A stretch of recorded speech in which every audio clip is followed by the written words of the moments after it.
வணக்கம் ராஜி. மதுரையில் பிரிட்ஜ் வெடித்து பெண்கள் விடுதியில் தீ விபத்து ஏற்பட்டு 2 பெண்கள் பலியான சம்பவம் பெரும் பரபரப்பை ஏற்படுத்தியுள்ளது ராஜி. மதுரை பெரியார் நிலையம் அருகே கற்றாப்பாளையம் தெருவில் செயல்பட்டு வரும் விசாகா பெண்கள் தங்கும் விடுதியில் இன்று அதிகாலை அளவில், அதாவது 5 மணி அளவில் பழைய பிரிட்ஜ் ஒன்று வெடித்துள்ளது.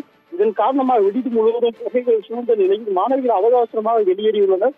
பின்னர் தகவல் அறிந்து வந்த மதுரை பெரியார் பேருந்து நிலைய தீயணைப்பு துறையினர் மற்றும் காவல்துறையினர் கடந்த 1 மணி நேரமாக போராடி புகைகளை கட்டுக்குள் கொண்டு வந்தனர். விடுதிக்குள் தங்கியிருந்த 3 மாணவிகள் காயங்களும் மீட்கப்பட்டு தனியார் மருத்துவமனையில் தற்போது அனுமதிக்கப்பட்டுள்ளது.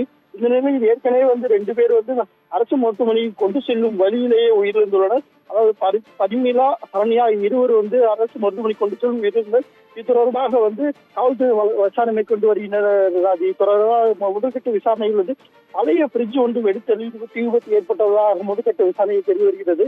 தொடர்ந்து மதுரையை பொறுத்தவரை மதுரையில் இந்த வேலைக்கு செல்லும் பெண்கள் தங்குவதற்காக அநேக இடங்களில் இதுபோல தனியார் விடுதியில் உள்ளன. தனியார் விடுதிகளை கட்டுக்குள் கொண்டு வர வேண்டும்.